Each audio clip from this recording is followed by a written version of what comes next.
BBC4 heads deeper into the Congo now for the tale of a shockingly cruel Belgian king and his quest for rubber and wealth. With some scenes that may upset some viewers, Storyville presents White King, Red Rubber, Black Death.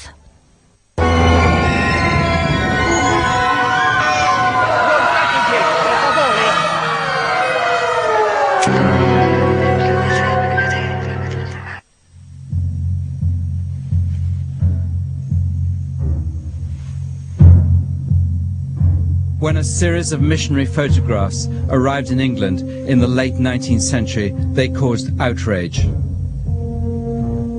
The mutilations had been strategically photographed against white for maximum impact. The children came from the Congo, but the man accused of their suffering was white, European, and royal.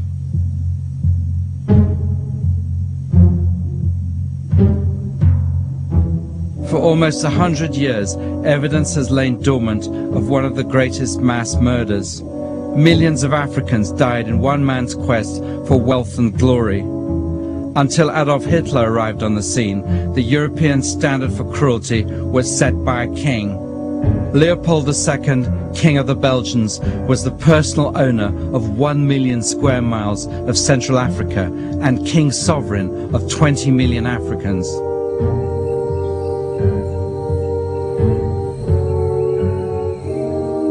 In the 1880s and 90s, the world outside Africa wanted rubber for its new bicycle and car industries, and Leopold's Congo Free State had the world's largest supply of wild rubber. The king had struck gold, black gold. He was determined to get as much rubber to Europe as he could, and as fast as he could. The rubber in this district has cost hundreds of lives, and the scenes I have witnessed while unable to help the oppressed have been almost enough to make me wish that I were dead. Over a period of 20 years, Leopold turned the Congo into a vast labor camp 80 times the size of Belgium, in the process making himself into one of the richest men in the world. As the number of deaths grew, so did his profits.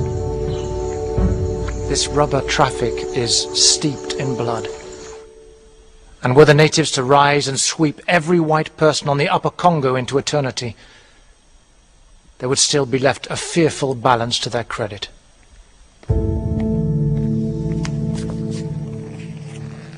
But the longer the king stayed in the Congo, the greater the evidence against him. Missionaries, travelers, and the victims all added to the clamor for the king to be stopped. Na nsima mikolo misato tozongi na mboka tomoni bibembe libanda ya lopango ezinga ndako ya nkumu tomoni na singa moko bakangi na katikati ya zete mibale makata sambo euti ya epai ya mobali. Singa wana ekangamaki na likolo.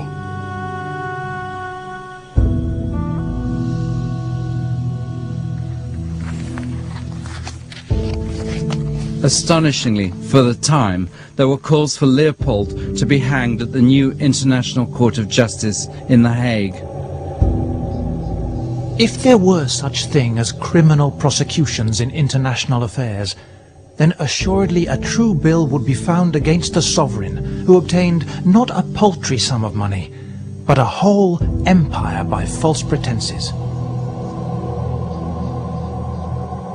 Instead of being hanged, Leopold was reinvented as a great humanitarian king, a great civilizer.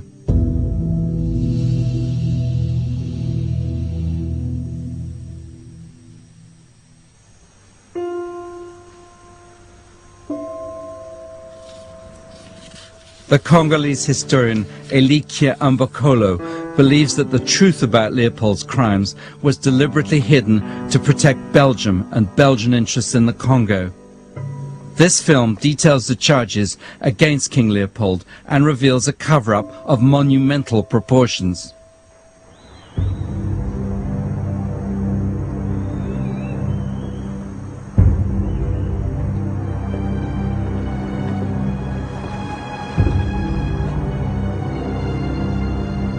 The signs of the wealth that Leopold amassed are everywhere in Brussels, and on an enormous scale. The king built the Cinquantenaire to celebrate the country's 50th anniversary. It's become part of the national identity. The Cinquantenaire is a very expressive symbol of Belgium and of the proud Belgium. In fact, King Leopold paid for it with his own money, but he didn't say so openly. Because this would prove that, first of all, he had a lot of money. People would ask questions where it came from, and then he would have to admit that it came from the Congo. So the Cinquantenaire symbolizes this lie about Belgium and about the royal implication in politics, about the colonial exploitation.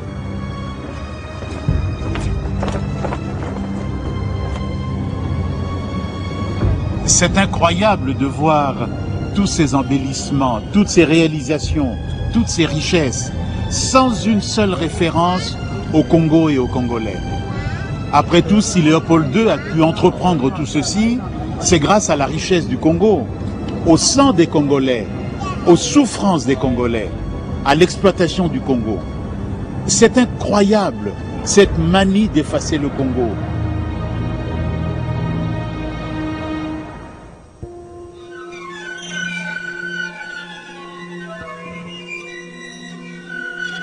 The Royal Museum for Central Africa was also built by Leopold and paid for with Congo money. It's a vision of Africa through Leopold's eyes and with a huge dose of homage. Homage to Leopold, who gave the Belgians a colony, and homage to the pioneers who died carrying out the king's wishes. White conquest is mythologized as benevolence, as bringing civilization to the Congo. Cet endroit laisse un sentiment étrange, un mélange de gêne, de surprise et d'incrédulité. Partout revient le même message. Au Congo, les Belges n'ont fait que de bonnes choses, de très bonnes choses. Ce message à usage interne s'adresse aussi au monde extérieur et dit en substance ceci: reconnaissez donc l'œuvre civilisatrice de Léopold II au Congo.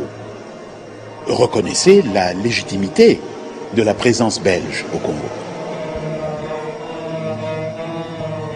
On m'accuse d'avoir fait fusiller un indigène, ligoté à un arbre. Je suis également accusé d'avoir mené une attaque contre un village, au cours de laquelle beaucoup de Noirs ont été tués. On m'accuse d'ailleurs, ainsi que 5 autres Blancs, d'avoir tué 150 personnes, d'avoir pendu en forme de croix des femmes et des enfants, ainsi que d'avoir coupé les organes génitaux et les têtes d'hommes pour les attacher aux palissades.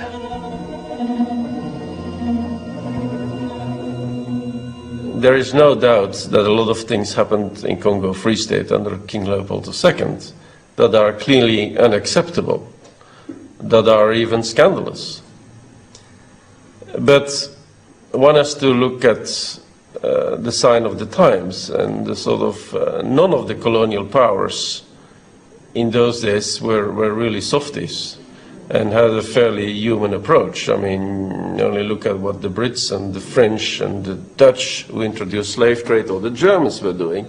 So it's not a period of which we can be very proud, but one has to look at it in a particular perspective of time and of history.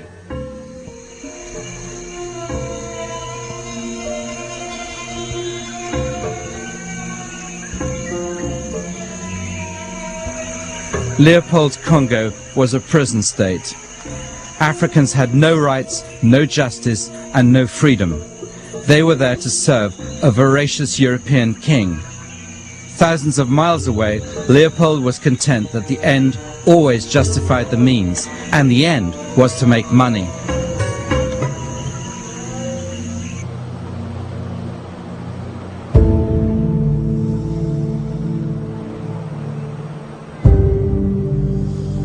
A large slice of the Congo profit was earmarked for Ostend. Leopold set about turning a seaside village into a rival to Queen Victoria's Brighton. Ostend was going to be his most expensive architectural project. He built Venetian galleries to shelter the rich from the cold North Sea, a palace for himself, a casino, a golf course and a racetrack. Leopold never completed his grand scheme, but a grateful people honored him with a giant statue. Nu staan wij hier voor een monument. Een monument dat maar dateert van 1931. Dat wil zeggen, 22 jaar na het overlijden van de koning. Verplicht ons om op te kijken vanuit kikvorstperspectief naar de koning. En men verplicht ons dat romantische voorstelling van het zogezegde nationale grootste verleden. And that romantic vision of Belgium's past has to be carefully protected. Dan is het soms moeilijk als ik een groep voor mij heb om te weten natuurlijk hoe de mensen staan tegenover die koning. Maar ik moet zeggen, als ik vermoed dat er echt zware royalisten of mensen die dus geen enkel kwaad woord over Leopold willen horen bij zijn, dan ben ik zeer voorzichtig, moet ik wel zeggen.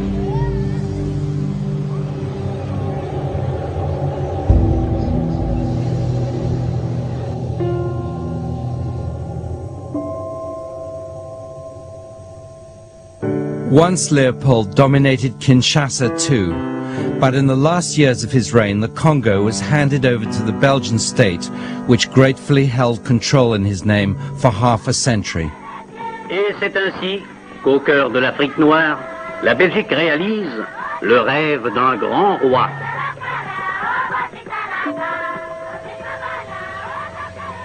The king no longer has pride of place. The Congo is independent. Leopoldville is now Kinshasa, and Leopold is in a junkyard. Pour moi, c'était Léopold II en personne. Pas la statue de Léopold II, mais Léopold II. Tellement grand, tellement haut, qui semblait être là pour m'écraser, me dominer. Et puis, pas question de passer devant le cheval. Il fallait passer derrière. C'est comme si je me sentais obligé de respirer l'odeur des excréments du cheval de Léopold II. Après l'indépendance, il était encore là. C'était une vraie provocation. Et puis enfin, est arrivé le jour où je suis là et je vois des jeunes gens tirer Léopold II. Une revanche, une joie de voir enfin ce scandale par terre, là où il devait se trouver. But it takes more than destroying symbols to wipe out generations of foreign occupation. On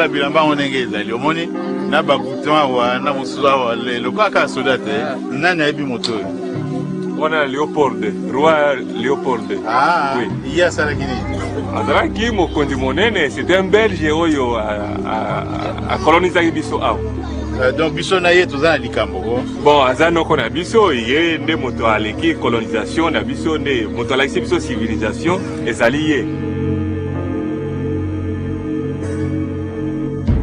Leopold once wrote, "A people which is content with its homeland and which dreads even the shadow of a conflict lacks the characteristics of a superior race." A Belgian officer had been dispatched with a force of some 50 or 60 men to capture a chief. In rummaging in the huts for plunder, they came upon two women, a mother and daughter, who had not had the time to get away. They were brought up before the officer, who demanded of them where the chief was in hiding. They either did not know or would not tell. He ordered them to be secured and laid out on the ground. And a stalwart soldier then proceeded to administer 50 strokes of the shakot to each. The flogging continued until each had received 200 lashes. Finally, this Belgian officer ordered his men to cut off the breasts of the women and left them to die where they lay.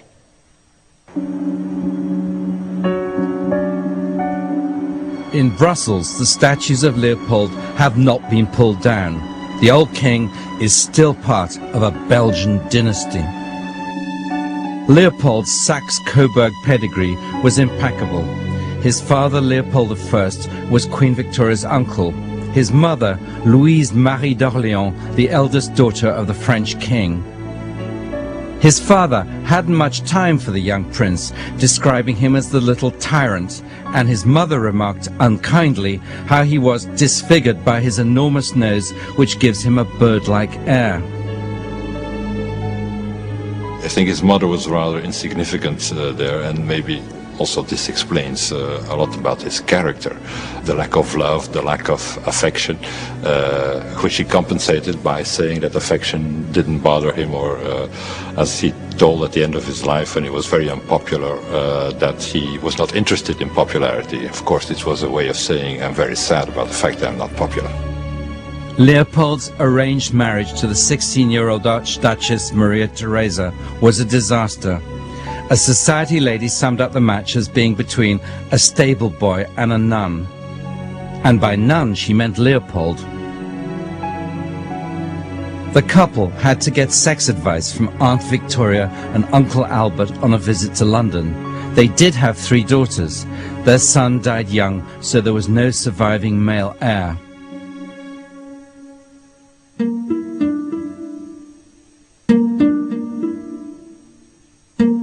At the start of his reign, Leopold proclaimed, "My ambition is to make Belgium greater, stronger and more beautiful." He had no doubts that the country needed improving. Leopold did always complain that Belgium was a small country with small people, but he certainly wasn't a small king. I mean, not only was he extremely tall, but I think he had enormous ambitions for himself. And I think he felt resentment about his relatively low and humble role within the Saxe-Coburg dynasty. I mean, he really wasn't very important compared with Victoria, compared with the Kaiser. And I think that he therefore felt that personally, if you like. I mean, he was somebody for whom l'État was definitely c'est moi, and therefore the elevation of Belgium was necessarily the elevation of himself. Like his father, Leopold believed that having a colony was the way to achieve greatness. Leopold I made over 50 attempts to get a colony, all to no avail. His son was going to be more successful.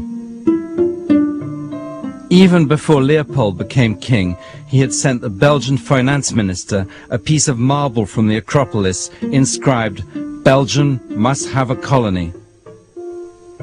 Leopold II leefde in de tweede helft van de 19e eeuw. En in feite was hij 100 jaar achter op de ideeën.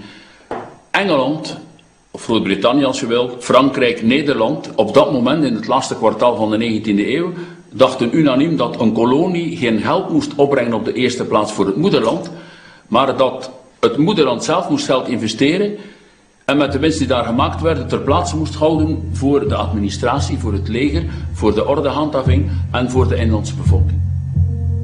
En nu Leopold II dacht er helemaal niet aan. Het moest geld opbrengen voor het moederland en niet vice versa. Leopold set about buying his new colony.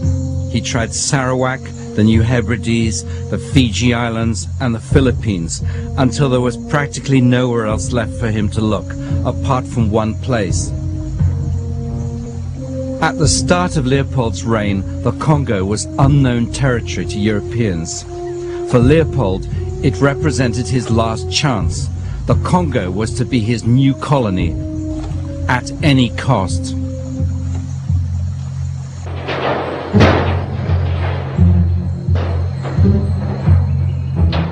The man who was going to make this possible was Henry Morton Stanley. A former workhouse boy from Wales, he had made himself into one of the greatest explorers of the age, and one of the roughest. His expedition to cross Africa from east to west was the most expensive ever undertaken. Stanley, coming from the east, was getting into the Congo through the back door. No white man had ever crossed the continent before. Stanley would have to walk or canoe 7,000 miles. Leopold knew that if Stanley succeeded, he would effectively open up the Congo.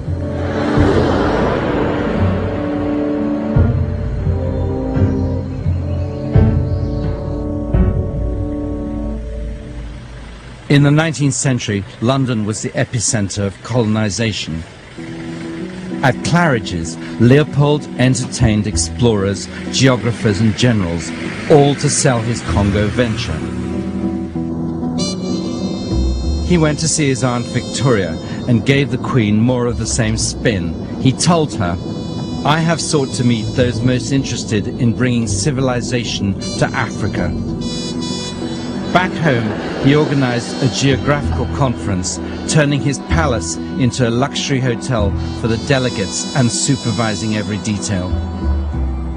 He declared that his aims in Africa were completely charitable and philanthropic. The Congo was about to receive all the benefits of civilization and Christianity. Meteen ook, omdat hij hier in een christelijk land zat, was dat ook maar goed meegenomen dat hij daar dan meteen wel het christendom wilde helpen propageren. Alhoewel wij toch weten dat hij zo geen overtuigd christen was. Maar goed, dat is een persoonlijke zaak. Each of the conference delegates received a portrait of the king. Leopold knew exactly how to use snobbery as a weapon. The news that Stanley had successfully crossed Africa was the signal for Leopold to act. In his scrawling handwriting, he wrote to an aide that he did not want to miss out on this magnificent African cake.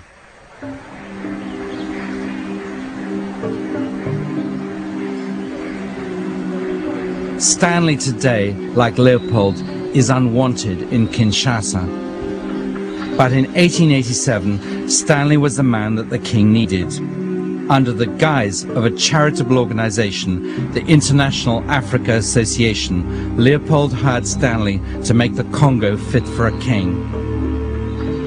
La réputation de Stanley est celle d'un bâtisseur, d'un pacificateur, d'un constructeur. En réalité, ce qu'il a fait, c'est d'abord de casser, de briser, de détruire tout ce qui existait avant. Et à la place, c'est vrai qu'il construit quelque chose de nouveau, une logique marchande et une logique politique. Et ce nouveau système, il le met au service de l'Occident et en particulier au service du roi Léopold II. Stanley established a network of steamers, built roads and bridges, and even a small railway. He soon earned the name Bula Matadi, the smasher of rocks. But behind Stanley's back, Leopold was changing the Charitable African Association into a commercial company. His new Congo Association would be run exclusively for profit. He wrote to an aide, "Care must be taken not to let it be obvious that the Congo Association and the African Association are different. The public doesn't grasp that." The king issued new orders. He now wanted official treaties to show that the Congo belonged to him. Stanley was told to get the chiefs to sign up. Stanley's men used bribes and trickery to obtain the Congolese chiefs' agreement. They claimed that the white man even had power over the sun. So unscrupulous though Leopold was, he realised that he needed to have some veil of legality. And Leopold was very clever. He'd investigated the precedents for this. He'd looked at the sultans of Sarawak. He'd looked at North American Indians. He'd looked even at some of the Indian treaties that the British had established. And he realised that with these bits of paper, if he ever came to be challenged, as he was later, over his authority over this territory, he would be able to produce these ostensible contracts. So Stanley was absolutely crucial in achieving that.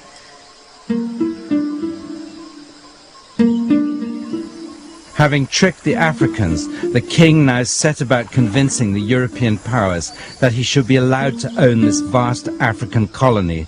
This time, it wasn't magic, it was diplomacy.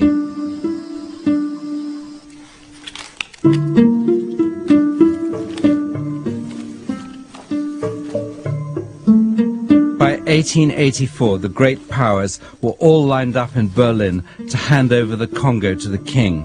No Africans were invited. Ce document, c'est l'acte général de la conférence du Congo publié le 26 février 1885 à Berlin. Ce document est connu dans l'histoire comme étant l'acte général de la conférence de Berlin. Léopold II, roi de Belge, n'était pas présent à Berlin. The conference gave Leopold everything he wanted. It's very remarkable to see that King Leopold managed to trick the great powers at that time.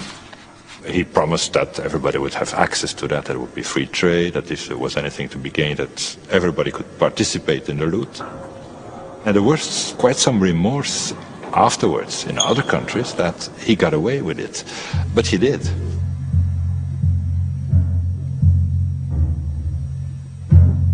Le Congo est à peine reconnu par les grandes puissances comme propriété personnelle de Léopold II que le roi met en branle sa machine infernale. Dès le 1er juillet 1885, un décret stipule que toutes les terres vacantes, sont propriété de l'État. En 91 et en 92, d'autres décrets vont déclarer les produits de la forêt appartenant exclusivement à l'État. Et les indigènes ne peuvent pas les exploiter, sauf pour l'État. Donc, en un tour de main, Léopold II a dépouillé les Africains de tous leurs biens et transformé le Congo en un vaste camp de travail forcé.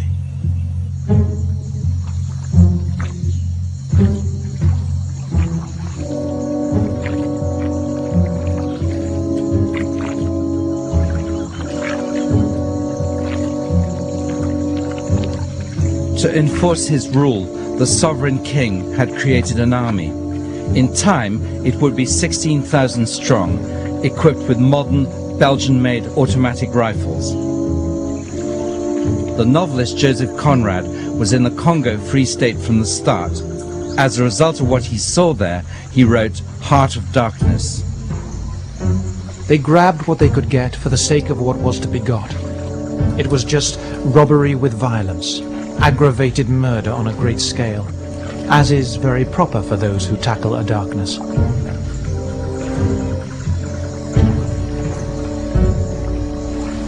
Bango bazaki na mindoki okoki kobunana yete bakobete bino masasi lokola nyama koboma bato ebele bakovanda ndako te bakovanda ka obele kuna boyi na zamba lokola nyama. Fear, like forced labor, was an integral part of the king's plans to make the Congo profitable. A British diplomat recalled how Leopold laughed at the idea of respecting the rights of the native and talked of having a garrison to coerce them into paying revenue. Underpinning this, as usual, is an idea. It's not just practical politics. This is the high point of scientific racism and the view that in Africa you have a quite distinct group of people with a different physiognomy, with a different mentality, with different intellectual capacities, and that they basically, whether it's because of their inherent biological nature or because of their culture, they won't work for money, they won't work for the normal incentives. They were fundamentally lazy and barbaric and savage.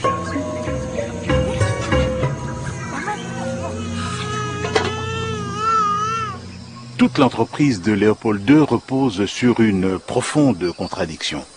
D'un côté, il veut réaliser ce rêve merveilleux qu'il a fait, ouvrir le corps du continent africain au commerce, amener les Africains au christianisme, imprimer au Congo les marques du progrès de la civilisation. Mais sur le terrain, c'est le contraire. Partout, c'est la terreur qui règne, l'appât du gain. Partout, c'est la chasse à l'homme. Pour les Africains, c'est certainement la nuit la plus noire.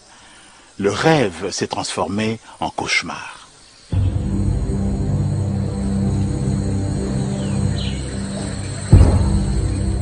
The conquest of the earth, which mostly means the taking it away from those who have a different complexion or slightly flatter noses than ourselves, is not a pretty thing when you look into it too much.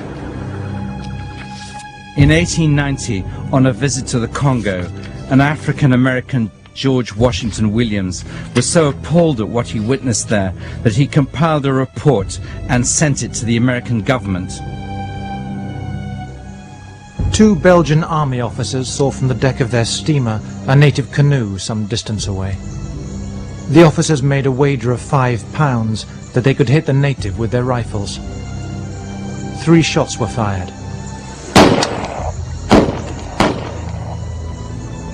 The native fell dead, pierced through the head, and the trade canoe was transformed into a funeral barge and floated down the river.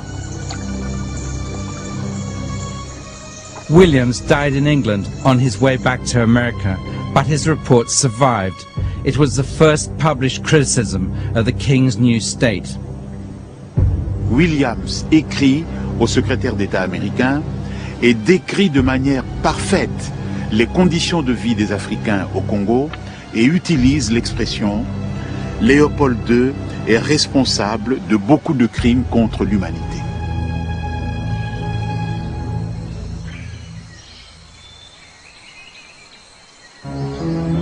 But despite Leopold's armed soldiers and his labor camp methods, the Congo was not paying its way, and it was crippling Leopold's finances.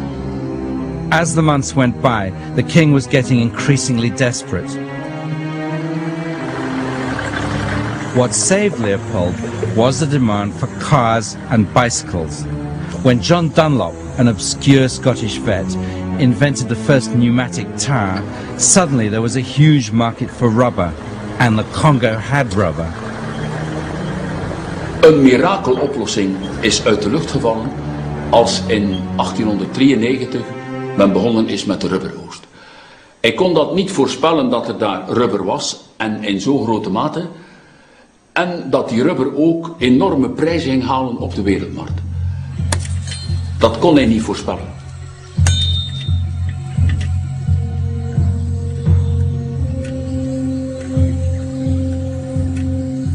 In the years to come, there will be competition from rubber plantations in Asia and South America, but for now, the king had the market all to himself.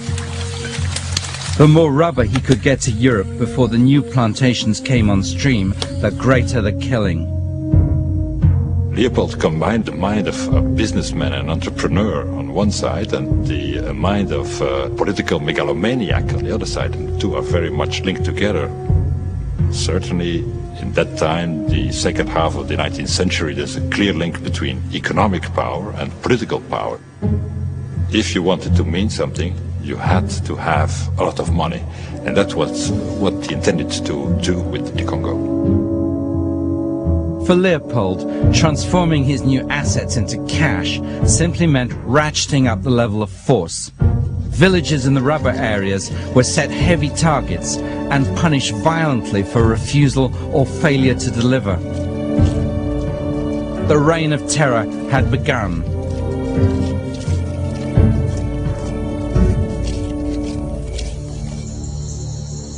« 10 avril 1895. 6 indigènes tués.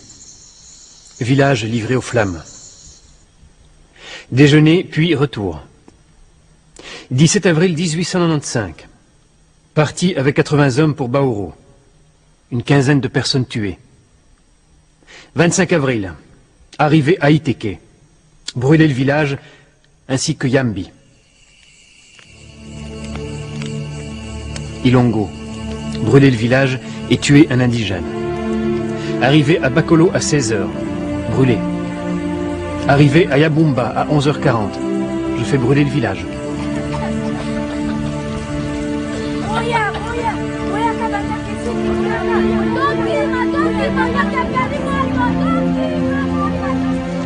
Arrivé à Likombe à 3h. Tout à coup, nous sommes attaqués. 2 soldats sont tués à côté de moi.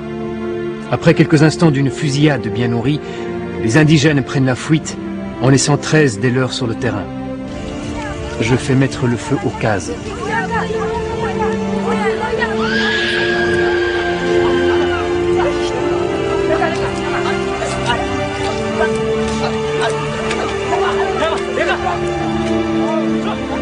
8 juin. Je me dirige ensuite sur Yamapete. Je fais incendier le village. Après un bon déjeuner, nous rentrons en triomphe à Basoko, avec nos sanglants trophées. 10 juin, nous trouvons Yambisi. Nous envoyons plusieurs groupes de soldats battre la plaine. Ils reviennent quelques heures après avec 11 têtes et 9 prisonniers.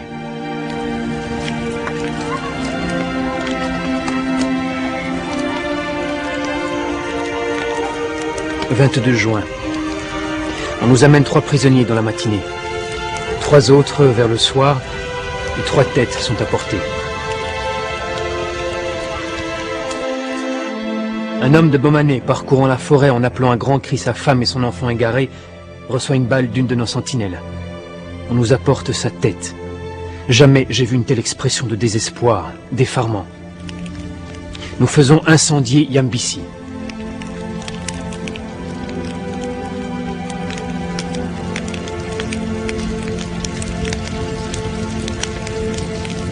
Ik denk dat inderdaad Leopold II morele verantwoordelijkheid draagt voor wat binnen het systeem waar hij achter stond en dat hij heeft georganiseerd, ja, dat hij daar de morele verantwoordelijkheid voor draagt, natuurlijk, dat is duidelijk.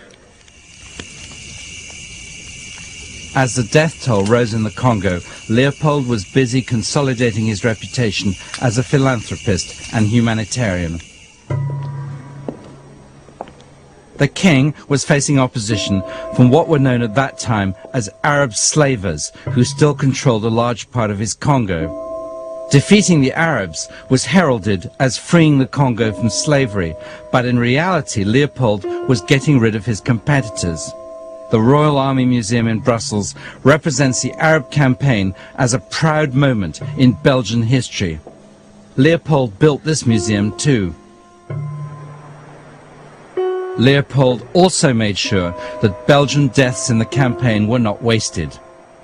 Combat fatalities were recreated as patriotic martyrs. Congolese deaths in the king's race for rubber were completely ignored.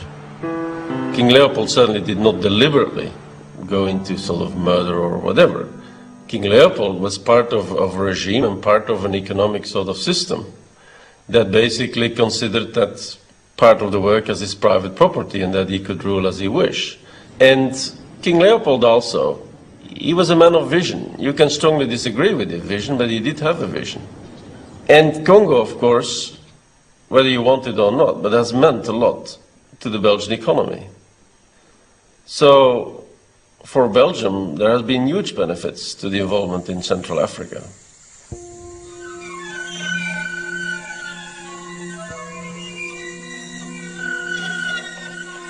In Leopold's time, the main witnesses to the atrocities were the missionaries. Living in the rubber districts meant it was impossible for them not to see what was going on. On December the 23rd, 1893, the state sent down some canoes under cover of night to the town of Ikengo. The people were quietly sleeping in their beds when they heard a shot fired and ran out to see what was the matter. Finding the soldiers had surrounded the town, their only thought was to escape. As they ran out of their homes, men, women and children, they were ruthlessly shot down. Their town was utterly destroyed and is a ruin unto this day. The only reason for this fight was that the people had failed to bring in food to the state upon that one day.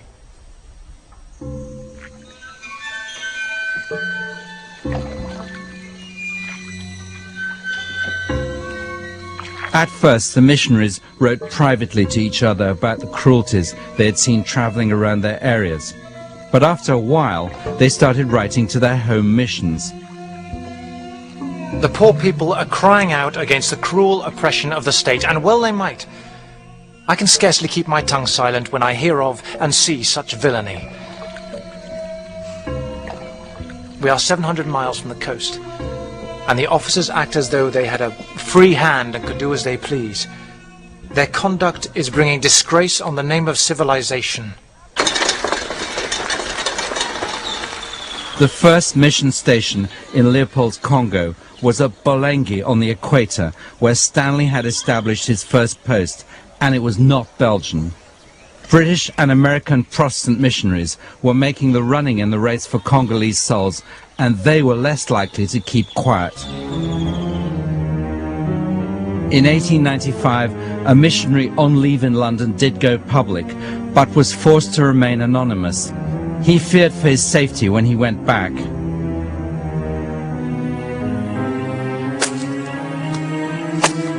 By now, the missionaries knew all too well the severity of the punishments the state handed out. They saw how villagers were flogged with the shikot, a whip made of rhinoceros hide dried in the sun till it could rip a man's skin to shreds. They saw men tortured to death with burning copal. A missionary described how the soldier found horrible pleasure in pouring the copal over a prisoner's head.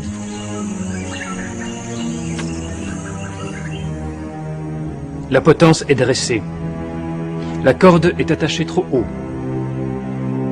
On soulève le moricaud et on lui passe le nœud coulant. La corde tourne pendant quelques instants puis craque. L'individu est à terre qui gigote. Un coup de feu dans la nuque et le tour est joué. Pas la moindre impression cette fois. Et dire que la première fois que j'ai vu administrer de la chicotte, j'en ai pâli d'effroi. L'Afrique a du bon tout de même. J'irai au feu maintenant comme à une noce.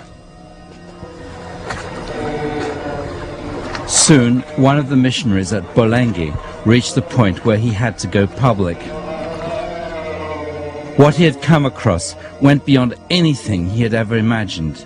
His reports first appeared in a missionary magazine, but soon found their way into national newspapers in Europe. The Reverend Sjöblom was the man who first revealed to the world the state practice of cutting off hands. When I crossed the stream, I saw some dead bodies hanging down from the branches in the water. As I turned my face away at the horrible sight, one of the native corporals who was following us down said, "Oh, that's nothing.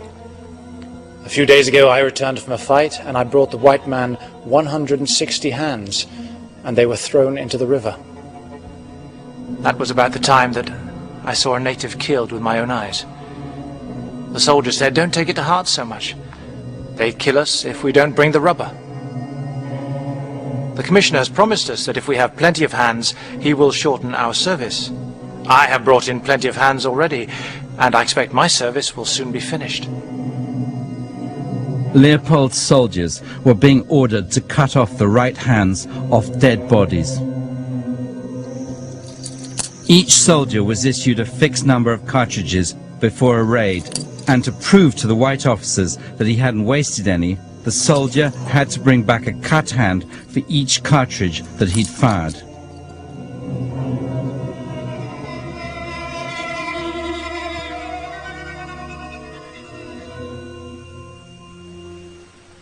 Maboko ana kukata awa oyo bakata kliboso kukata maboko awa.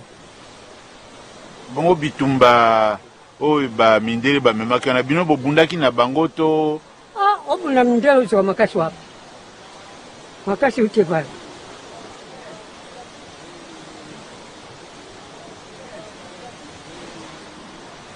Mindele ya kauchu bazaki penza batu mabe mabe luta tukuluta mabe kokoto na zamba bokoti na zamba te bokubika wapi yari kikamu munene. Bongo wana bazosenga bomemelaka bango kauchu tangu nyonso kauchuto mono kimpasi mpenza.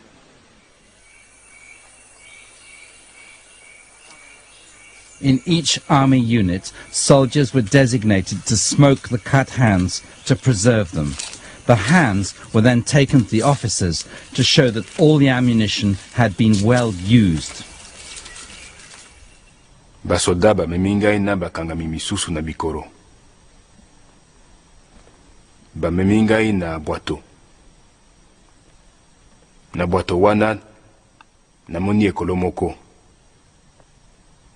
ekolo wana etondaki ti na katikati na maboko bakata. Tango tokomaki na Pikoro, namoni na miso na ngai moko ndenge basoda balakisi ekolo etonda na maboko bakata na modele oyo babengaka mesolo. Moto aza moto. Une personne humaine est une personne humaine.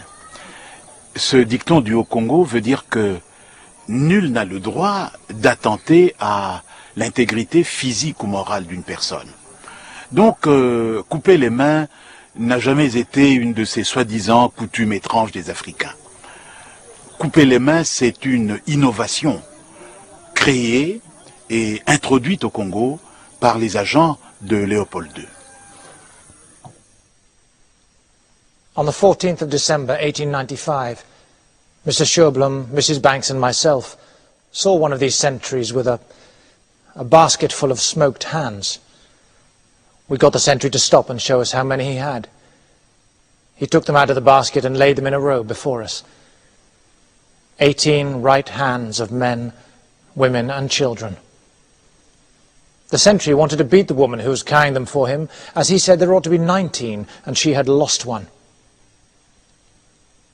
Surely the King of the Belgians cannot be cognizant of these barbarous proceedings on the part of his servants.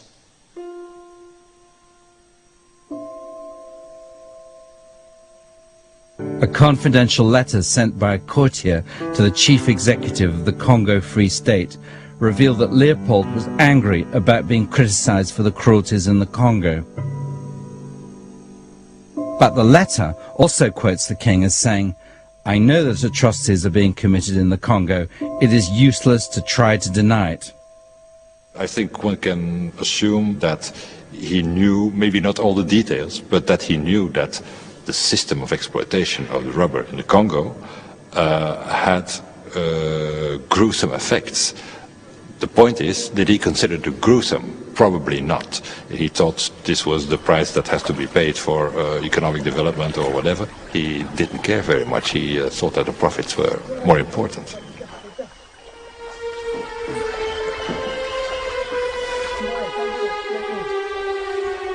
Tango mundela ayaki na basoda na ye mpona koboma biso, nakimaki na mwana na ngai ya mobali na mapeka.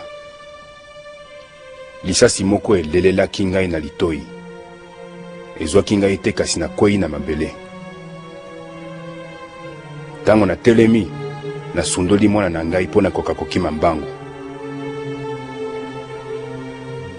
Tango nazongi na ndako, ndeko na ngai ya mobali azalaki kokumba mwana na ngai na maboko.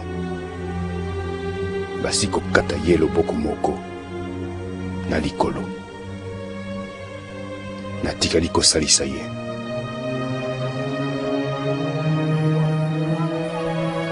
When soldiers had wasted bullets, they would cut hands from the living to account for the missing cartridges. A canoe carrying state prisoners and a basket of cut hands called it a Protestant mission. The prisoners told how one girl who had had her hand cut off was still alive. The girl's brother was one of the prisoners. A mission boy told me that he'd heard one of the prisoners saying that his mother had been killed, and that he recognized his young sister's hand in the basket. This mutilated child had fled into the bush with her mother and had stayed by her dead body. 3 days later, the child's father came to the mission, and Mr. Clark sent some men with the father, and they found the child and brought her to the mission. But 6 months later, the girl died.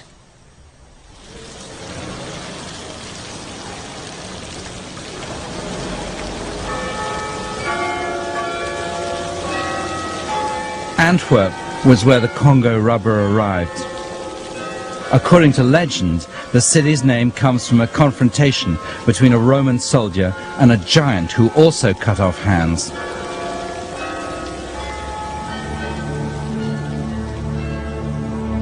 Any connection between the city's symbol and cut hands in the Congo is seldom made in Antwerp.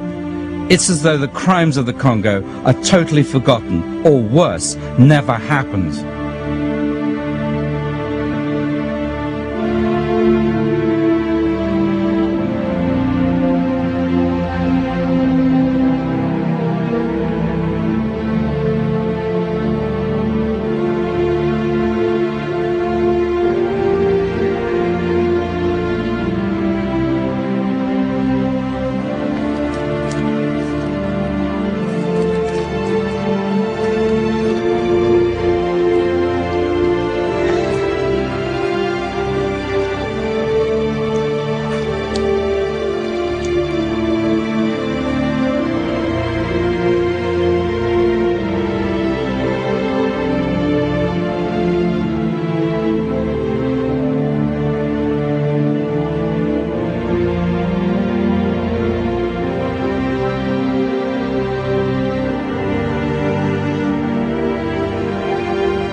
Un bilan humain, rien ne l'exprime mieux qu'un adage des gens de l'Équateur. Beto fait bolé iwo, le caoutchouc et la mort. En 1920, le Congo compte 10 millions d'habitants. Par rapport à 1880, c'est 2 fois moins. Donc en 40 ans, le pays a perdu 10 millions de personnes globalement. Mais dans certaines localités, les pertes s'élèvent à 60, 70, 90%. Donc le caoutchouc a été la catastrophe. Jamais les peuples du Congo n'avaient connu un désastre pareil. Daniel van Groenwegen's expose Red Rubber brought the atrocities to Belgian attention in the 1980s, and he faced a barrage of criticism. Le grand problème, c'était les anciens coloniaux, surtout des militaires. L'association Pro Belgica, qui regroupe, disons, 61 associations patriotiques, a fait une lettre de réclamation et une demande d'enquête au ministre de l'Éducation nationale. À ce moment-là, j'étais professeur à l'Athénée ici à Ostende, où on est maintenant. Alors là, il disait que ça insultait le roi, etc. Il voulait vraiment ôter mon pain. Donc il m'accusait des pires méfaits contre Leopold II. Van Groenwegen had spent 10 years researching the Congo Free State and getting little encouragement in Belgium. The surviving records of Leopold's Congo are kept underground by the Belgian Ministry of Foreign Affairs. You can look, but you can't touch. Many of the documents here are considered too sensitive to be released, even today. On ne pouvait même pas voir l'inventaire. Très souvent, elles amenaient donc des portfolios qui étaient mis à demi-vide, hein. Et puis le soir, beaucoup de chercheurs devaient laisser leurs notes et le lendemain matin, ils les recevaient, mais avec des pages retirées, parce que c'était top secret, c'était raison d'État, etc., etc. The king, it seems, is still protected by his subjects. The rape of a country and countless deaths are nothing compared to preserving the image of royalty. And anyway, it all happened a long way away in a far-off place.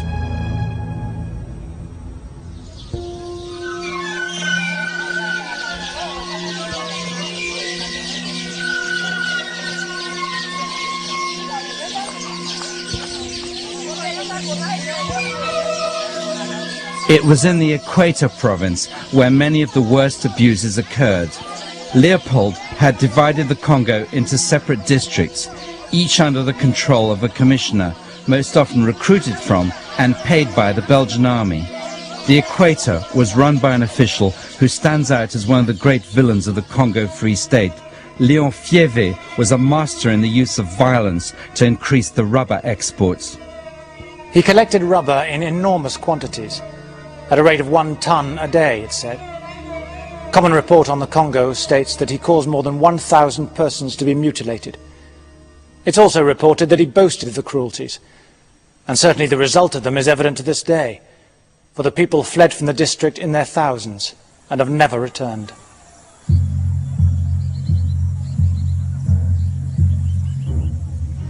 Leopold was districtscommissaris in Equateurstad en hij schrijft dus in een rapport aan de gouverneur, zegt hij, kijk, ik heb 1300 mensen gedood.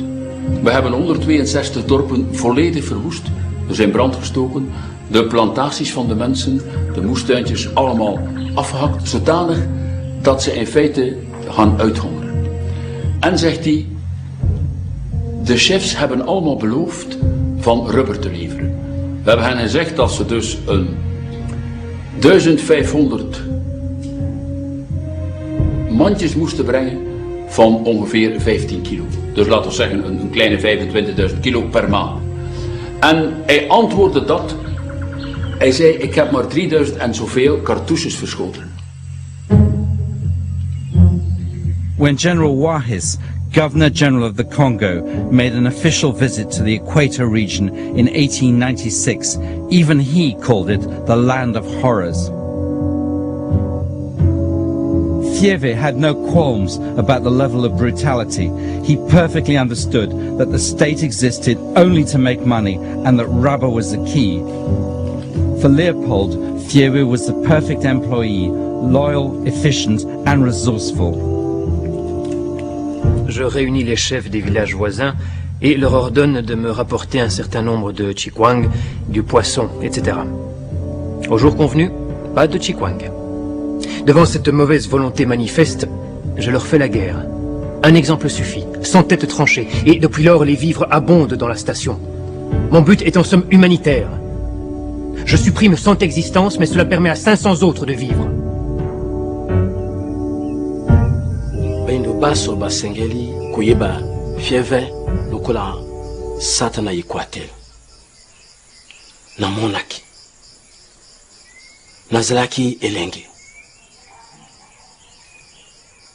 soda mololo kobatela mboka boyeka kokamata moleka monene kokotsa okati na yango batu zomi bakangamaki kukamata mabanga minene kukangama na moleka monene kutindika pe kuboka wibali kuya ya matupe makambo mingi mabe mabotami yango wana tolingi kuyoka kombo na lisusu te.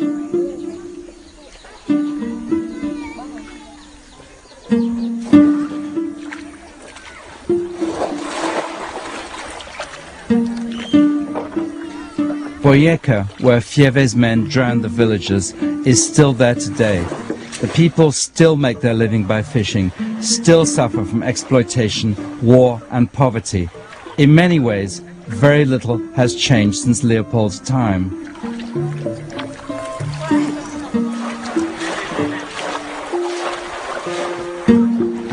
Quand, ayant lu et sachant ce qui s'est passé ici il y a 100 ans, brusquement je me trouve dans ces lieux, il y a visiblement un choc parce que j'imagine ce que ça a dû être pour ces gens avec leur manière d'être et leur genre de vie, de voir brusquement, sans raison, sans explication, des gens qu'on ne connaît pas, à qui on n'a pas demandé de venir ici, voir brusquement ces gens ici faire des choses qui n'avaient absolument aucune explication. Ça, je crois que c'est le grand problème, c'est à la fois les atrocités et surtout quel sens donner à ces atrocités. Ça n'avait pas de sens et c'était complètement absurde. Et je crois que aujourd'hui, je ressens le choc que ces gens-là ont dû subir devant des choses aussi insensées, aussi absurdes. Pourquoi? Pourquoi nous? Pourquoi ici? Pourquoi maintenant?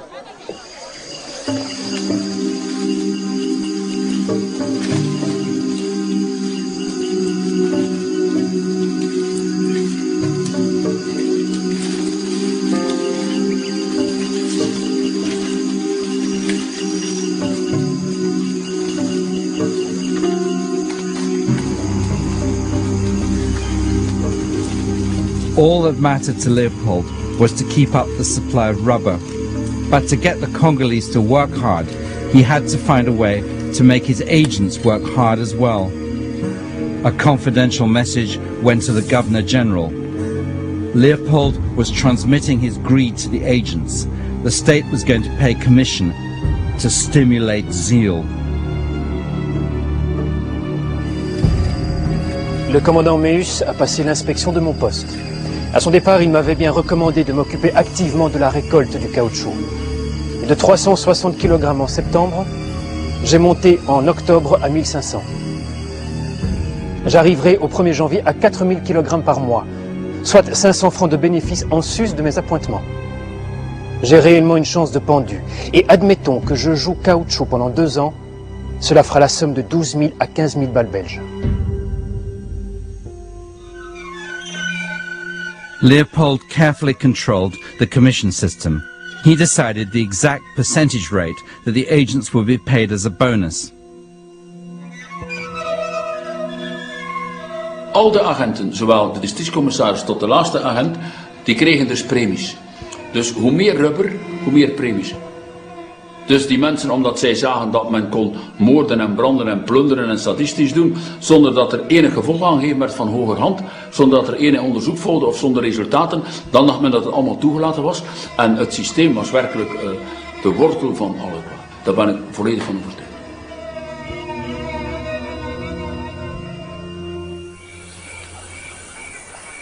Another instruction was issued. This time, the state was condoning slavery. Leopold was going to pay commission to the agents for recruits to the army. How the agents got them was up to them. The Congo state will allot for each recruit obtained a bonus of the following lines: 90 francs for every healthy and vigorous man considered fit for military service and whose stature exceeds 1 meter 55 centimeters. 65 francs for every youth whose stature is at least 1 meter 35 centimeters, 15 francs per male child. The male children must be at least 1 meter 20 centimeters in height and must be sufficiently strong to support the fatigues of the road. Native life is considered of no value by the Belgians. No wonder the state is hated. They talk of philanthropy and civilization. Where it is, I do not know.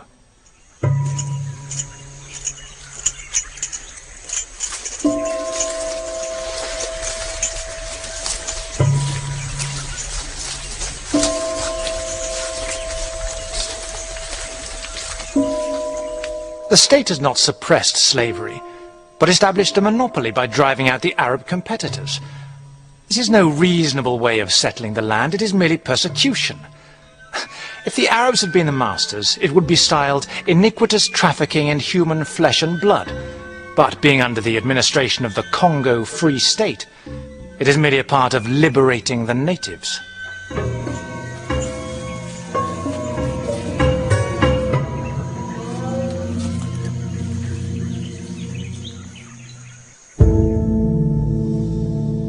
Charles Stokes, a British trader working for the Germans, was about to cause the king his first major political problem. Leopold was jealously guarding his trade in the Congo, completely against the agreements made with the European powers at Berlin. The king's orders were to enforce the monopoly fiercely. Stokes was arrested for trading in state territory and sentenced to death by Captain Hubert Lothaire, an officer well known in the Congo. The people on the Lulanga River call him Lofembe. Some 4 years ago, he arrived with black troops and pitched his camp. He sent over to the missionary to use his influence to get the natives back. The missionary, supposing he was dealing with an officer and a gentleman, induced the natives to come to the station. As soon as they did so, Lothaire and his men opened fire on them.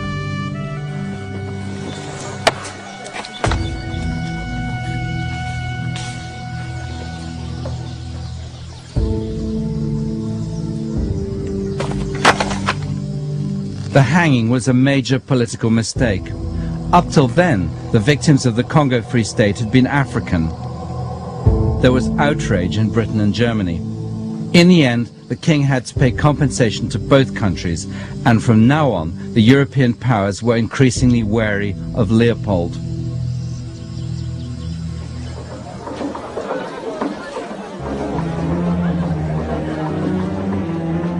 To tear treasure out of the bowels of the land was their desire.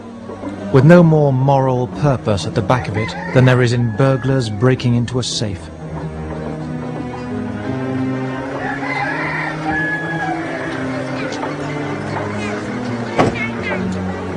Leopold's response to the pressure on him after the Stokes affair was very Leopold. He set up new concessions to exploit the rubber. He claimed he was opening the Congo to outsiders, but the king made sure his men were on the boards of the new companies and he took 50% of the profits. One of the concessions was given to Abir, the Anglo-Belgian rubber company at Bassan-Koussou. Here the rubber was dried before it was sent downriver to be shipped to Antwerp, and the concession companies had found new ways of maximizing profit.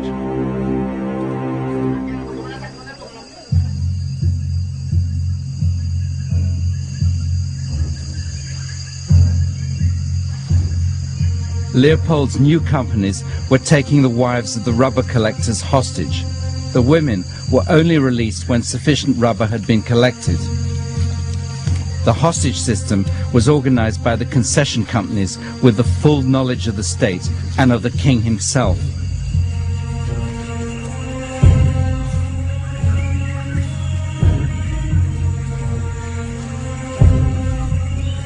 On official company forms, the names of the hostages were recorded, along with the details of their condition and the length of time they were to be detained. The procedure was so institutionalized that each of the company's agents was given an official hostage license, authorizing them to detain women at will. Les femmes prises à la dernière palabre d'Encuetra me donnent du fil à retordre. Tous les soldats voudraient en avoir une. Les sentinelles chargées de la surveillance des chaînes libèrent les plus jolies et les violent.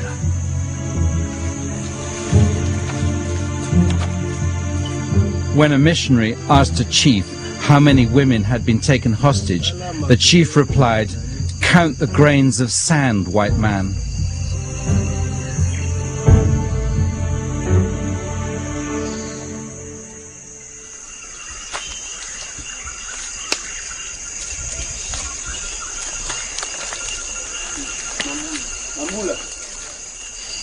Lokwa, Lumwanja.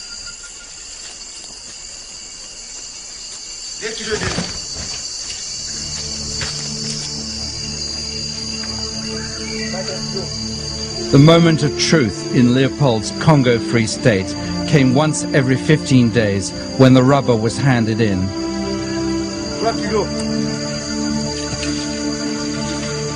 The state talked about the rubber harvest and the rubber market, but the reality was completely different.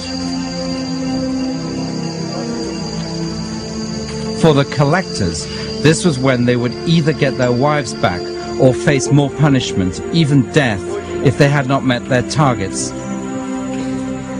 For the agents, this was when they would be able to start calculating their commission. And for the king, this was the proof that his new concession companies worked and brought him even more wealth. En 6 ans, les profits nets s'élèvent à 720 000 livres pour un capital souscrit de 9 300 livres environ. Et l'action achetée 4 livres rapporte 335 livres. Mais le roi a un appétit d'ogre, insatiable. Il veut toujours plus. En fait, si le roi devient riche, la Belgique aussi devient riche. Donc ce que Léopold II transmet à la Belgique, ce n'est pas seulement le Congo. C'est aussi le système des compagnies concessionnaires, avec toute leur force de corruption et aussi avec tous les abus qui leur sont associés. Leopold's stranglehold on the rubber market lasted for over 10 years, till the plantations of Asia and South America became serious competition. The profits all went to Belgium, but how much remains in the hands of the royal family today is still a matter of speculation. Leopold once said about his Congo, "What I do there is done as a Christian duty to the poor Africans, and I do not wish to have 1 franc back of all the money I have expended.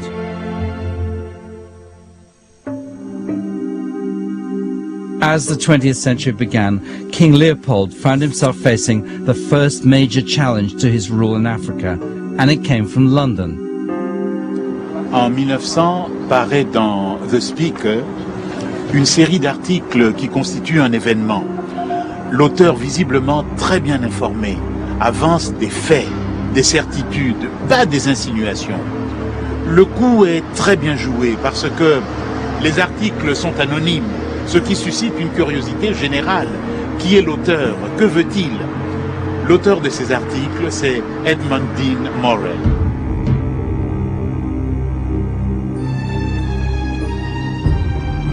Edmund Dean Morel is one of history's most underestimated heroes. He rose from being a shipping clerk to Leopold's foremost adversary. He didn't have Leopold's royal pedigree, but in everything else, Morel was more than a match for the king. A Liverpool shipping line handled Leopold's rubber cargoes, and Morel got his first job there. But he soon became a leading journalist on West African affairs. Because he's working in the West African trade, he specialises in West African news. So he's somebody who becomes a specialist and expert in West and Central African affairs. And when he becomes chief clerk to the Congo business, he's somebody who does a lot of to and froing between Antwerp and Liverpool, because Antwerp is where a great deal of the Congo trade is unloaded. At Antwerp docks, Morel started unravelling the truth about Leopold's Congo. He described it as stumbling upon a secret society of murderers. Morel est un expert du commerce colonial. Il est le premier à travailler sur les documents officiels de l'État indépendant du Congo et à faire parler ses propres statistiques. Avec lui, la protestation morale contre Léopold II cède la place à l'analyse du système, et une analyse implacable. Puisque l'argent n'entre pas au Congo comme investissement ou comme salaire, une seule chose peut expliquer les quantités de caoutchouc et d'ivoire qui augmentent. Cette chose, le cœur du système léopoldien, c'est le travail forcé.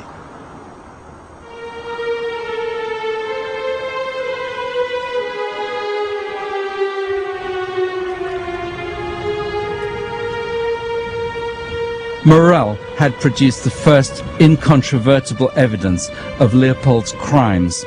He had proved that although vast amounts of rubber were landing at Antwerp, the king, instead of sending out goods to pay for the rubber, was shipping mainly guns and ammunition.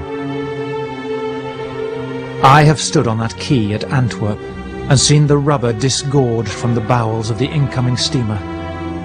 And to my fancy there has mingled with the musical chimes of the old cathedral tower another sound. A sigh breathed in the gloomy equatorial forest by those from whose anguish this wealth was wrung. Morel's book Red Rubber was described as the most appalling indictment of tyrannical atrocity ever recorded against any one man in any country or any age. The Leopoldian conception of humanity is the humanity of the human tiger thirsting not for blood, but for rubber. Morel was just 27 years old, half French and completely self-taught. He was also unstoppable. He moved to Harden in Wales, left his job at the shipping line and began a personal campaign against the king. In 6 months, he sent out 15,000 brochures and 3,700 letters. Within a year, Morel had his own newspaper, the West African Mail. Now, he could get his message to an even wider audience. From his offices in Liverpool, Morel gathered together all the stories he could about the events in the Congo, and he set about trying to enlist the missionaries' help. But since the first wave of outbursts against Leopold, the missionaries had gone silent. They had the evidence, they had the details, they had the stories that were going to grab popular imagination and that were going to make the campaign take off. But selfishly, the missionary societies didn't want these stories circulated because they didn't want to offend Leopold. They felt if they were critical at all, they would be thrown out, and that meant that they wouldn't achieve their ultimate end, which was the maximum conversion of African souls. I think they had a rather mechanistic view of what they were doing, and one soul converted was one step nearer the second coming, if you like. And if those converted souls were subsequently mutilated or murdered, well, so be it. They died Christians, so what?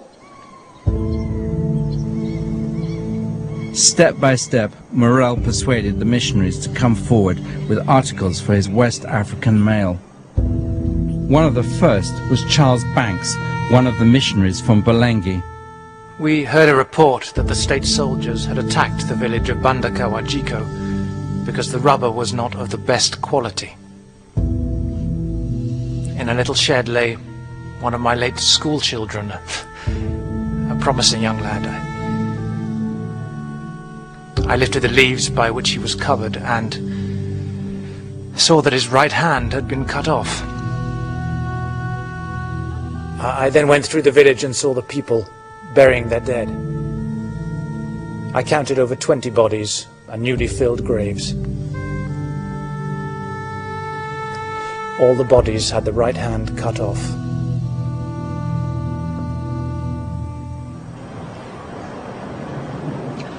Morel recherche l'efficacité.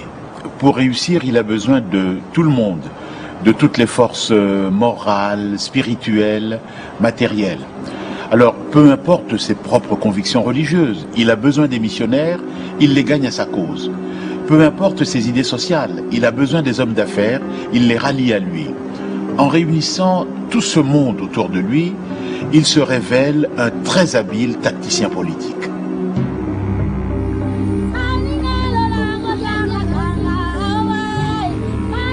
7,000 miles away, Morel now had a new ally. A stream of letters arrived at the Foreign Office in London. The British government had appointed a consul to Leopold's Congo Free State, and the new consul was outraged. Captain van Kerkhoven told me that he used to pay his native soldiers 5 brass rods per human head they brought him in during the course of any military operations. The consul was Roger Casement, a man with 20 years of African experience. Casement is a hugely romantic figure. He's somebody rather like Lawrence of Arabia. But he's someone who I think one could say was probably a generation or a generation and a half ahead of his time in terms of his attitude towards the Africans. He said himself that he loved the Africans. He liked them. He liked their company. He wanted them to be friends. They liked him. He was someone who treated Africans with much more gentility, with much more consideration than was usual for the time. In 1903, Casement spent 2 months travelling into the Upper Congo. Morel's campaign had pressured the British government into conducting an official investigation. Wherever Casement went, he talked to Africans and recorded their testimony. Mondele azalaki koloba na basoda baye. Bozali koboma kaka basi kasi mibali te. Bolakisa te bozali koboma pe mibali. Tango bazalaki kobete biso masasi, bazalaki kokata nzoto ya biso mibali po ya komemele mondele.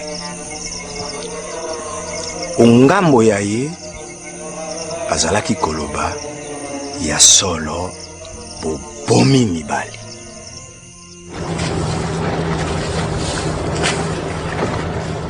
Casement realized, as had Morel, that the missionaries were the key witnesses, and he wanted to persuade them to go public with what they knew.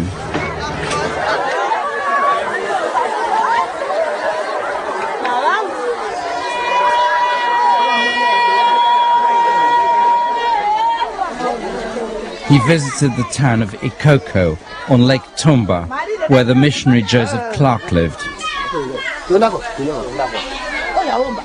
Mokonto sepeli nenge toye kokutana na mboka ya Ikoko. Topesi mbote oyamba biso na kati ya mboka malamu toko tungisa bino mingi te tozaka koleka toza bapaya.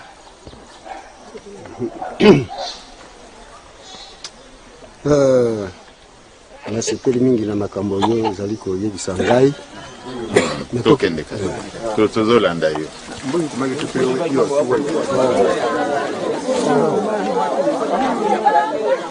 Joseph Clark was known to the Africans then and now as Pebi.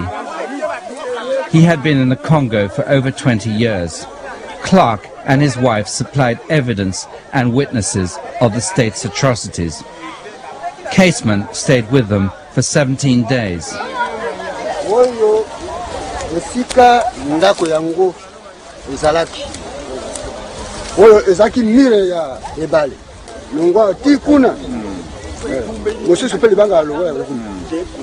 Oyo esika Monsieur Clark azandaki. Awo. Tango wana kaunchu kilo jaune. Mais ce qui est coquille, c'est mabomi to bakati ya maboko.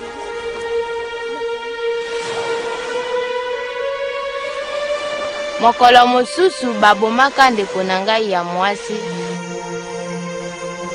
Pe bakataka ye moto, maboko na makolo. Po alataki pauni. Kombo ya ye Mobe.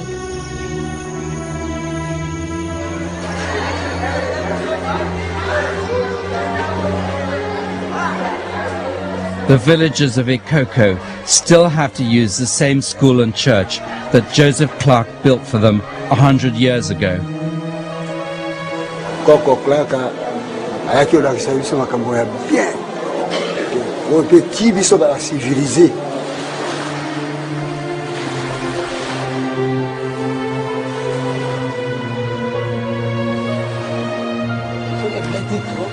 On a beach by Lake Tumba, Casement recorded how a boy had both his hands beaten off by soldiers, while a white officer known as Ikatankoi, the leopard's paw, stood by. The white man, Ikatankoi, was not far off and could see what they were doing. Ikatankoi was drinking palm wine, while the soldiers beat the boy's hands off with their rifle butts against a tree.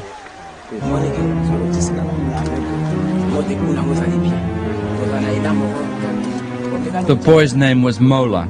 Morel published his photograph in the West African Mail.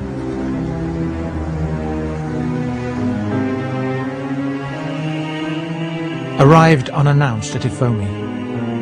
Found 2 company sentries guarding 15 women. 5 of the women were breastfeeding. 3 were pregnant. The 15 women were tied together, either neck to neck or ankle to ankle, to secure them for the night. And in this posture I saw them twice during the evening. They were then trying to huddle round a fire.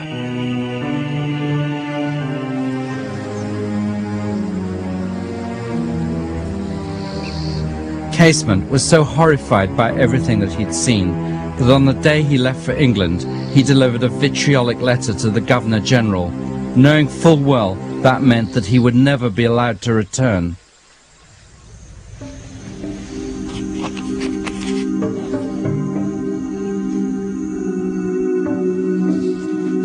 From the earliest days of the Congo Free State, book after book had appeared, regaling readers with tales of the horrors to be found there. Others, like Stanley, had told a different story. But the king was facing a mounting tide of criticism. A war of words started. Leopold commissioned books and bribed journalists. He established propaganda offices in Brussels, Frankfurt and America to defend his regime. He published a monthly magazine that was circulated around Europe. Morel fought back, and now he had another secret to reveal. the West African Mail published a report on a part of the Congo that no one had known even existed. Soudainement, au plus fort des accusations contre l'État indépendant du Congo, on apprend l'existence, de l'autre côté du lac Tumba, à 100 km d'ici, du domaine de la Couronne. Ce domaine, propriété privée à l'intérieur de la propriété personnelle du roi, a été créé en 1896, mais son existence a été tenue secrète jusqu'en 1902.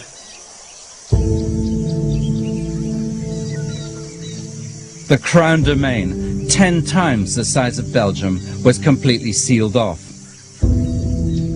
But a missionary had managed to get in. Morel got hold of his journal and published the atrocities committed by Charles Massard, a Belgian officer known to the Africans as Malu Malu. The white man, Malu Malu, I feel ashamed of my colour every time I think of him, would stand at the door of the store to receive the rubber from the poor, trembling wretches. One man bringing in under the proper amount. The white man flies into a rage and, seizing a rifle from one of the guards, shoots him dead on the spot. The men who had tried to run from the country and had been caught were brought to the station and made to stand one behind the other, as an Albini bullet was sent through them. A pity to waste bullets on such wretches.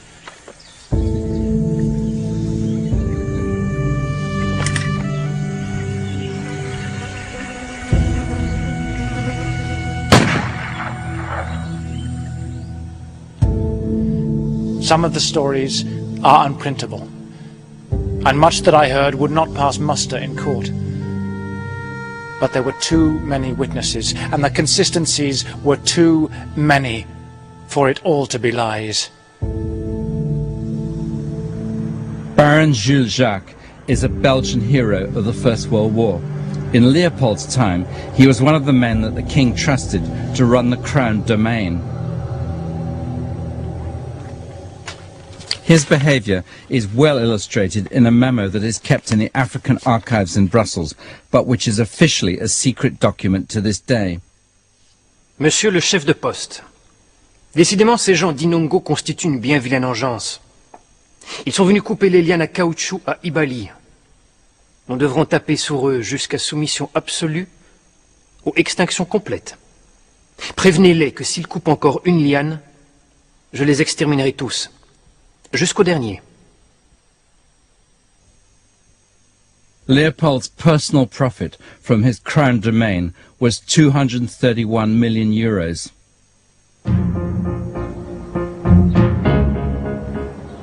As the movement against Leopold gathered momentum, Morel decided to turn up the pressure. Liverpool became the headquarters of the new Congo Reform Association. Lorsqu'en 1904, Morel fonde l'Association pour la réforme du Congo, il vient de lancer le premier mouvement humanitaire du XXe siècle, dont il va faire d'ailleurs une formidable machine pour soulever l'opinion. C'est lui qui, à partir de Liverpool, va l'étendre sur toute la Grande-Bretagne. C'est grâce à ses efforts que le mouvement va déborder sur le continent européen. C'est encore lui qui va l'implanter aux États-Unis et en faire un mouvement transatlantique. Donc, grâce à Morel, l'Association pour la réforme du Congo devient une gigantesque coalition absolument irrésistible.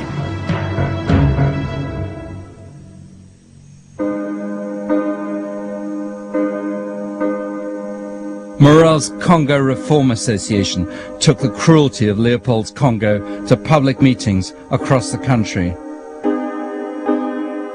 A hymn was especially composed.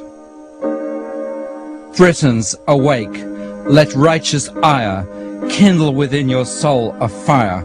Let indignation's sacred flame burn for the Congo's wrongs and shame. He was a genius propagandist. He really dragged the issue to the centre of the international stage. He had the brilliant idea in 1906, when his book Red Rubber was published, of putting on the front of it a picture drawn from the Egyptian Book of the God of souls being weighed in the scales. And in one pan of the scales, they had a picture of Leopold in all of his regal regalia, and on the other side, they had a simple black hand, a severed hand. And that's an extraordinary symbol, really, of a movement. That is really how to imprint something on people's understanding, to sum it all up in a single image. And so I think that, you know, he really is one of the fathers of investigative journalism and of pressure group politics and of 20th century humanitarianism. Morel was waiting for the publication of Casement's report. When it came, he was not disappointed. The report ran for over 50 pages. The British Foreign Secretary called it proof of the most painful kind. For Leopold, the report was a fatal blow. Ce haut fonctionnaire britannique ne se contente pas d'établir la preuve des atrocités. Il montre que ces atrocités font partie d'un système qui, par sa durée dans le temps, son étendue dans l'espace et sa répétition, est très certainement le pire des systèmes coloniaux que l'Afrique ait connu. The Casement report so unnerved the king that he made a serious mistake. In 1904, he sent his own international commission to the Congo to investigate. He thought he could control what they said. He was wrong. He hadn't counted on the determination of one man, John Harris, a missionary at Baringa. Harris and his wife had set up a mission right in the heart of a concession area. Every day they saw the crimes that were being committed against the Congolese. As a result, Harris was waging his own war against the state. To His Excellency the Vice-Governor General, I have just returned from a journey inland to the village of Nsongo Umboyo. The abject misery and utter abandon is positively undescribable. A few months ago, Monsieur Pile took his sentries there. A young woman, Imanega, was tied to a forked tree and chopped in half with a machete, beginning at her left shoulder, chopping through the chest and abdomen and out to the side. It was in this way the sentries punished the woman's husband. Another woman, Bolumba, wishing to remain faithful to her husband, had a pointed stake forced into her womb, and as this did not kill her, she was shot. I found that, as in other towns, enforced public incest formed amusement for the sentries. I was so moved, Your Excellency, by these people's stories that I took the liberty of promising them, in the name of the Congo Free State, that in future you will only kill them for crimes.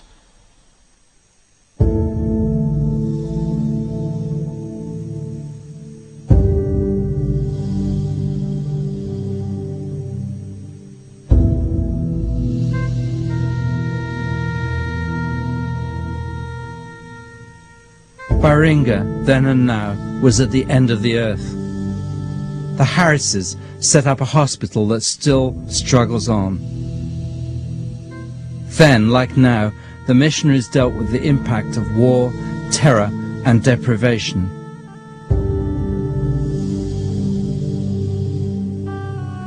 Then, like now, they faced the scourge of sleeping sickness.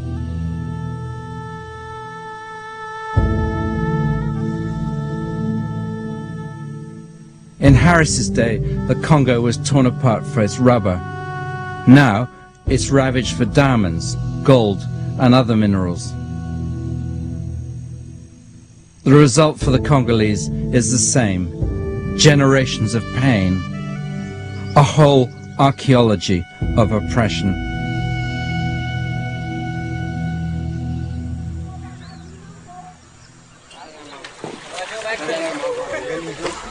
A 100 years ago, 2 steamers came to Baringa. On board were judges, secretaries, state officials, and soldiers. Leopold's International Commission had arrived.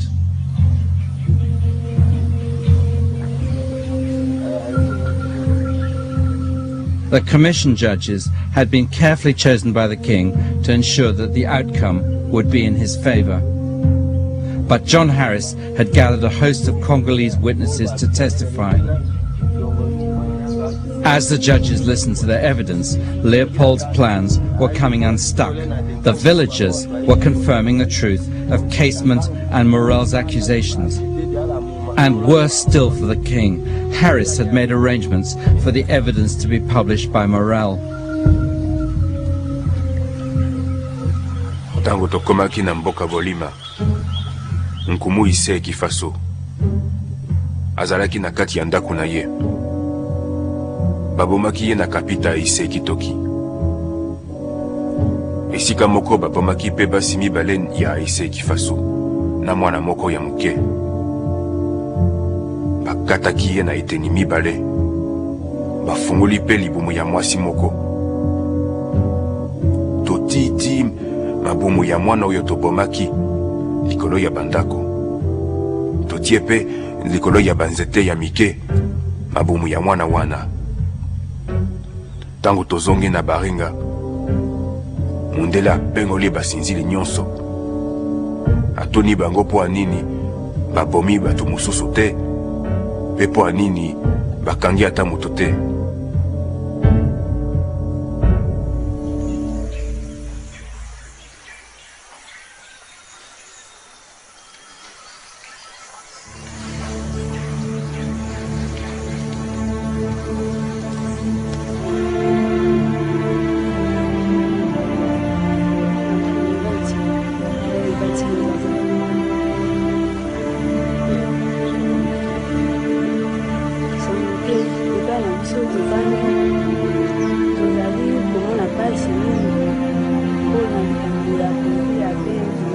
For 3 months, Leopold's commission collected the evidence for their report. One incident stands out.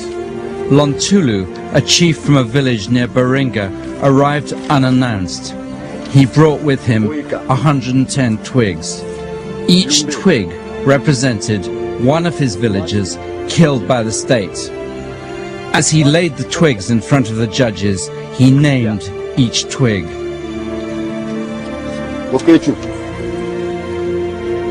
Watu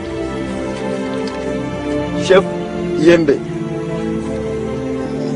Kumu Yangi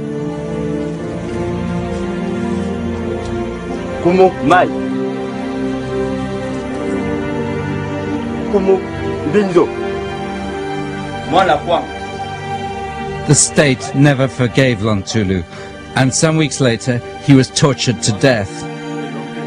But when the commission finally left the Congo, the Governor-General committed suicide. He slit his throat with a razor.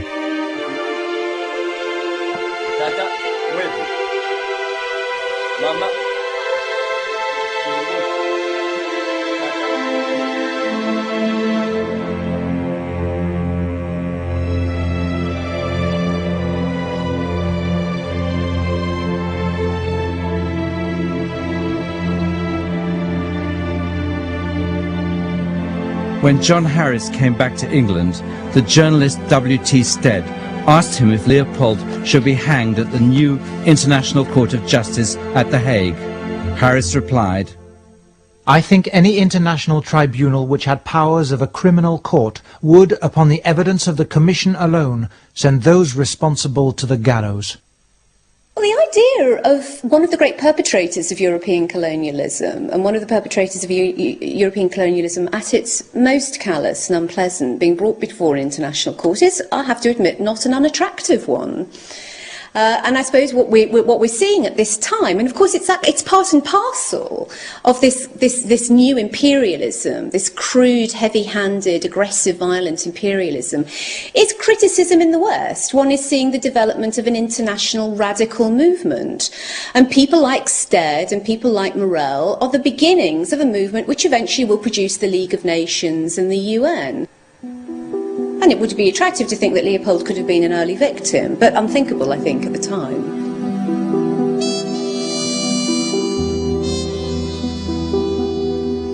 The Commission's report had vindicated Casement and Morel, and when it was published, it even had an effect in Belgium.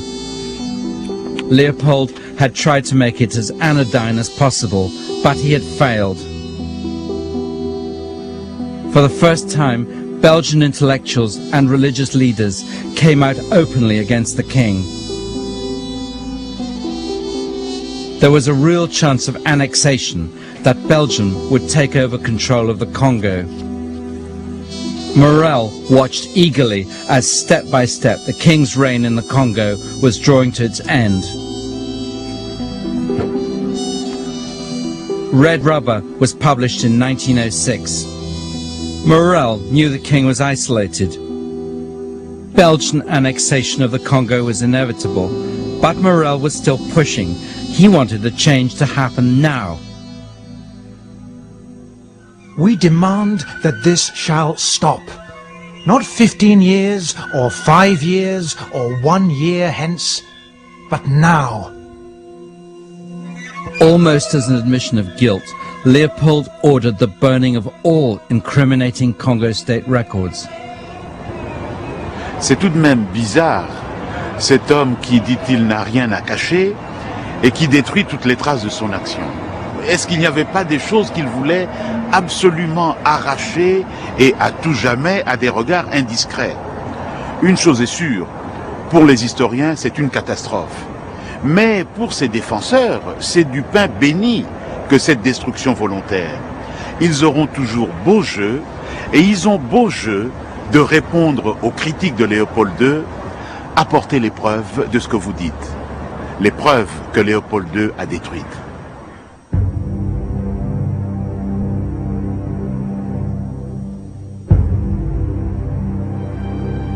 Right to the end, the king insisted that the Congo was his and his alone, but no one was listening anymore. In 1908, the Congo became a Belgian colony. Belgium gave the king 50 million francs as a mark of gratitude. Leopold died the following year. He had asked for a private funeral, but he lost that request too. At the funeral, his cortege was booed as it passed. Leopold, by the end of his reign, had become the most hated man in Europe. It seemed that justice had been done.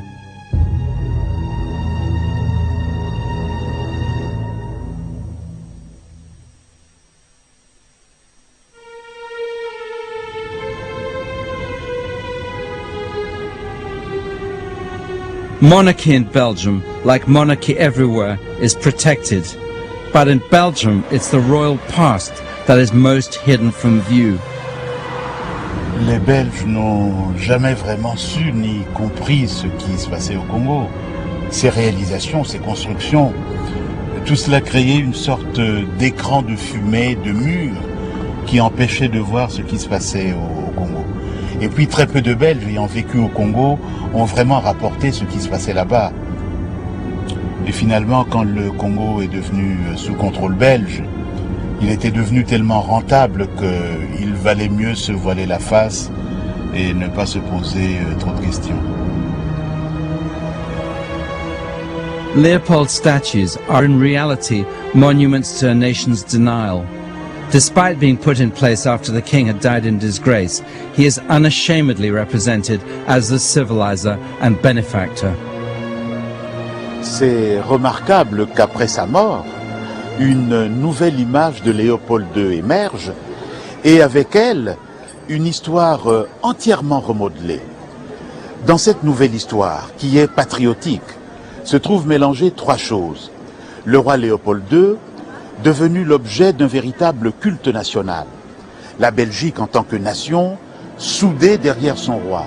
Et le Congo, devenu enfin une colonie de la Belgique.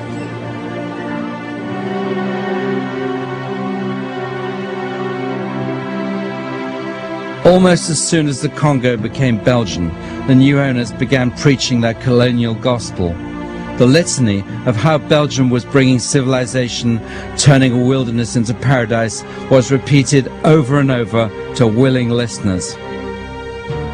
Kunnen wij in België gaan nu op een eerlijke manier profiteren op iets wat oneerlijk is tot stand gekomen. Dat kon ook niet. Dus, daarom moesten wij met een mooie kolonie op een gezonde morele basis kunnen vertrekken. And the new Belgian Congo made financial sense. There were diamonds, gold, and a whole host of minerals that Belgium could exploit. Leopold, before giving up the Congo to Belgium, had set up a giant mineral exploitation industry. Why shouldn't Belgium take advantage of that and enjoy the profits without any of the guilt? Belgians could feel comfortable knowing their investments in the Congo were for a good cause and enjoying the returns without shame. Africans were being civilized and Belgium was getting richer. Leopold had been right all along. Le Congo colonial, économiquement prospère, avec ses Noirs heureux et reconnaissants envers la Belgique, c'est une légende inventée de toutes pièces. Car on a mis au point une stratégie consistant à rendre propre l'argent du Congo, à assimiler les intérêts de la Belgique et ceux du Congo, et surtout à nier le passé, à l'occulter et à le faire oublier. C'était exactement ce que Léopold II avait voulu. Cette stratégie a réussi, a très bien réussi, pendant la colonisation et même après la colonisation. Car il a fallu quelques 100 ans pour que, enfin, remontent à la surface tous les secrets peu reluisants sur la colonisation au Congo.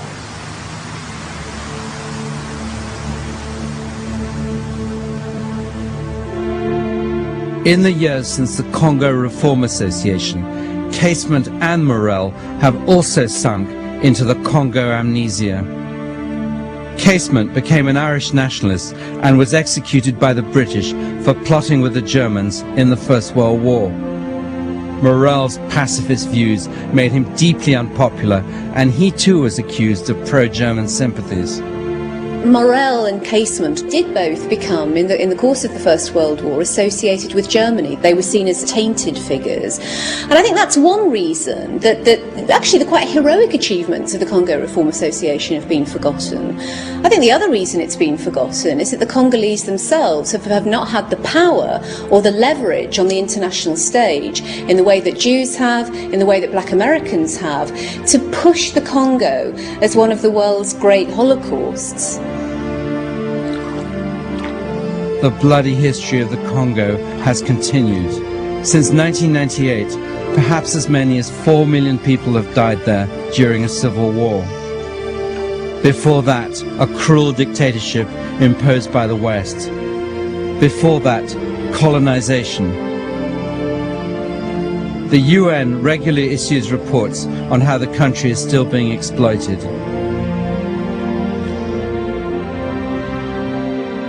Yet another homage paid to Leopold in Brussels, this one put up just a few years ago. Leopold will be proud. As far as we know, nowhere in the surviving records of his reign or of his Congo Free State is there ever an admission of guilt or a scintilla of remorse. But who will ever know what was going on in his mind in 1909 as he lay dying? I saw on that ivory face the expression of somber pride, of ruthless power, of craven terror, of an intense and hopeless despair. Did he live his life again in every detail of desire, temptation, and surrender during that supreme moment of complete knowledge? He cried in a whisper at some image, at some vision. He cried out twice, a cry that was no more than a breath. The horror. The horror.